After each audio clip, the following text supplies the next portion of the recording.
My daughter named her son after her biological father, the man who vanished for years, and let him hold the child before my husband, who built our life. I watched my husband sink like a man who realized too late he was never seen. I was in the garage, messing with the old lawnmower, when my phone buzzed in my pocket. I wiped my hands on a rag and glanced at the screen. Clara. My daughter. I hadn't heard from her in weeks. My heart jumped a little. Hey, kiddo, I answered, trying not to sound too eager. There was a pause, then her voice, soft and tired. Hey, Dad. I knew something was off immediately. I stepped out of the garage and into the quiet backyard, phone pressed to my ear. Everything okay? I had the baby, she said. Her voice cracked. Yesterday. A boy. I smiled, a wave of emotion hitting me. That's wonderful. I'm proud of you, Clara. Thanks, she whispered. Then another pause. Too long. I wanted you to hear it from me before you saw it online or whatever. That knot started forming in my gut. Hear what? I named him Mason, she said. I froze. It didn't register at first. Mason. After my father, she said quickly. My biological father. My chest tightened. I looked down at the cracked concrete beneath my feet, searching for something to focus on. Mason, I repeated. The man who walked out on you when you were 6. He's still my dad, she said. I mean, biologically. And we've been talking, reconnecting. I want my son to know where he came from. I didn't know what to say.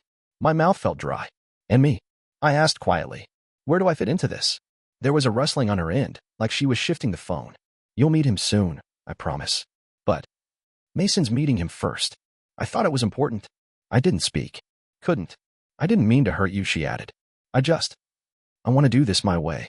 Yeah, I said, barely getting the word out. There was a pause, then the line clicked dead. I stood there in the fading light, phone still pressed to my ear even though the call was long over. Mason. She named the boy Mason. And he would get to hold him before I did. The man who left her.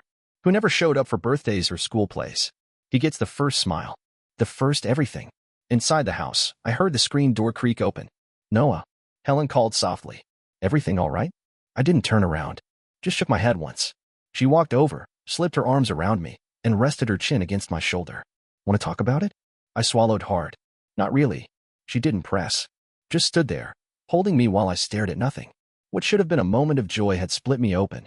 And I knew then, some pain doesn't go away. It just makes a home in you. A couple days later, Helen decided she'd go alone. I didn't argue. I wasn't ready. I wasn't sure I ever would be. She called Clara ahead of time, asked if she could stop by for a short visit. Clara said yes, a little too casually. Like this was normal. Like nothing had happened. The neighborhood was all new construction, clean lines and gray siding, every house like the last. Helen parked at the curb and stared up at the apartment number on the second floor. No curtains. Just blinds and silence. Clara opened the door in sweats and a ponytail, dark circles under her eyes. Mom, she said flatly. No hug. Hi, sweetheart. Helen stepped in slowly. The place smelled like formula and takeout. It was clean, but sterile. Empty walls. Empty space. The baby was asleep in a little bassinet by the couch. He's beautiful, Helen said softly, stepping closer. Can I? Clara hesitated, then nodded. Just for a minute. Helen leaned over and brushed the edge of the blanket. A tiny hand peeked out, curled into a fist. He looks like you. I think he's got Mason's eyes, Clara replied, without a hint of irony. Helen swallowed the urge to respond. I wanted to talk to you about something. About your father. Clara sighed. I figured. I'm not here to lecture you. I need to understand. Helen sat down across from her. You named your son after Mason. You let him be the first to hold him. I'm trying to wrap my head around it. Clara folded her arms. Mason's not perfect, but he's trying now. He's been here. Calling, checking in. He wants to be part of our lives. And Noah? Helen asked gently. He's been part of your life every single day for 25 years. Clara's jaw tightened. He did what he was supposed to do.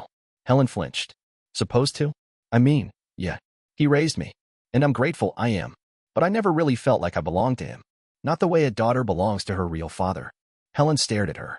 You were 6 when Mason left. Do you remember how many nights Noah sat by your bed when you were sick? How many times he picked you up from school when you were crying? He gave up promotions, vacations, everything for you. Clara looked away. It's different now. I'm trying to build something new. I don't want to be tied to the past. I want my son to know where he really comes from. Helen's eyes drifted to the bassinet. And what about the company? Clara paused, then stood. I gave Mason a stake. Half. Helen's mouth dropped. You what? I want him involved, Clara said simply. It's about my future, Mom. About securing something stable.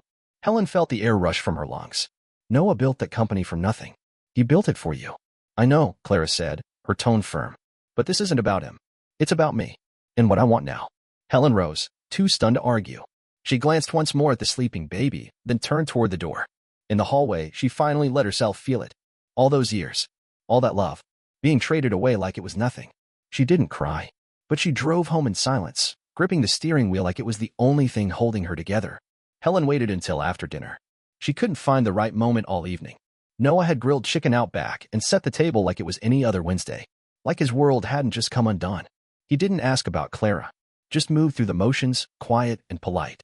They washed dishes together in silence, the hum of the faucet and clink of plates the only sound between them. When Noah finally wiped his hands dry, Helen took a breath. "There's something I need to tell you," she said.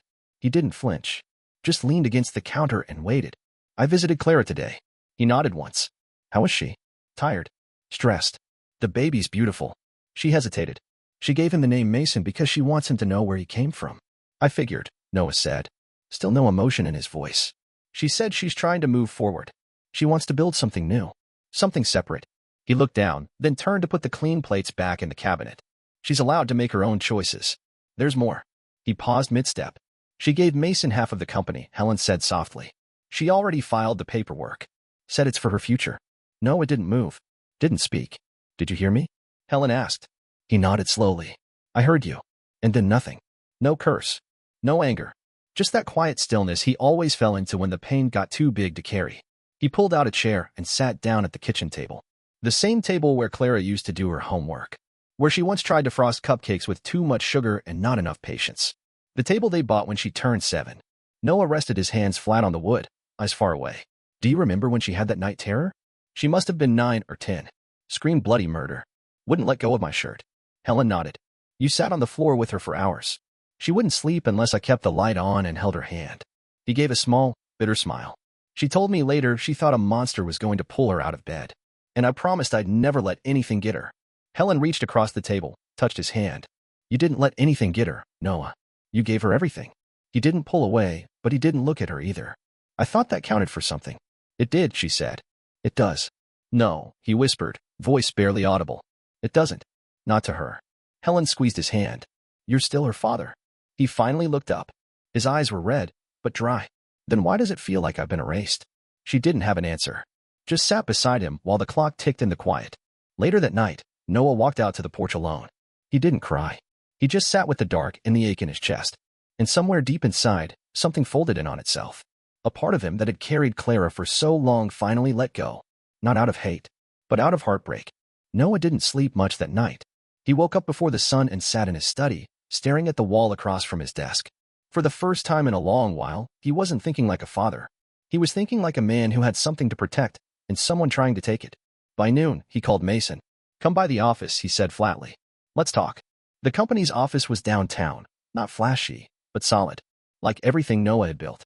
Mason showed up 20 minutes late, walking in with a grin and a leather jacket that looked more expensive than anything he'd earned.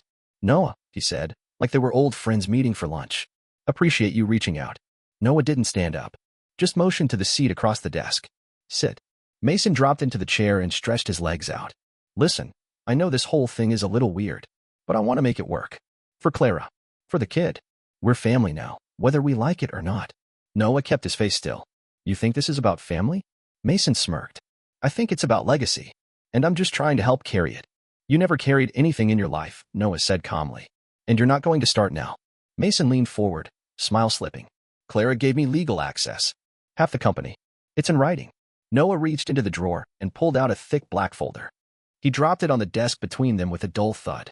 "You might want to read the charter. Section 13. Mason flipped through it, scanning quickly until his eyes stopped. "No transfer of ownership shall be valid without express written consent of the original founder." Noah watched the color drain from his face. "You see, Clara might be entitled to her share, but she can't give you what she doesn't have permission to offer." Mason closed the folder, jaw tight. "You're bluffing. I had the paperwork verified this morning by my attorney. The transfer is invalid. You hold nothing. Not legally. Not financially." Mason's hands curled into fists on the desk. "You can't just cut me out. I have a son now. Your grandson." "I'm not cutting you out," Noah said, voice low. "You were never in. You thought you could walk in here, play Father of the Year, and take what I built. But all you've done is prove exactly who you are." Mason tried to backpedal. "Look, maybe we got off on the wrong foot. We can still work something out. Noah stood. There's the door. Use it. Mason hesitated, then stood too. His face was flushed with anger and embarrassment. This isn't over. It was never even close to starting, Noah replied. Mason walked out, slamming the door hard enough to rattle the glass. Noah stood alone, chest rising and falling, but not with pride. There was no triumph in this. Just the heavy weight of restoring what should have never been threatened. He didn't feel like he'd won anything. He just felt like he'd cleaned up someone else's mess again. The courtroom was smaller than Noah expected. No grand chandeliers or oak benches. Just old carpet, overhead fluorescents, and a handful of strangers with too much paperwork. The kind of place where the most important decisions get made quietly, without drama. Helen sat beside him, hands folded in her lap. She hadn't said much on the drive over. Neither had Noah. They both knew what today was necessary, not redemptive. Mason didn't show. Noah figured he wouldn't. His name was on the docket, but when the judge called the case, his chair sat empty, clean and untouched. A no-show, just like all the birthdays and Christmas mornings he'd missed with Clara. Noah's lawyer stood, composed and steady.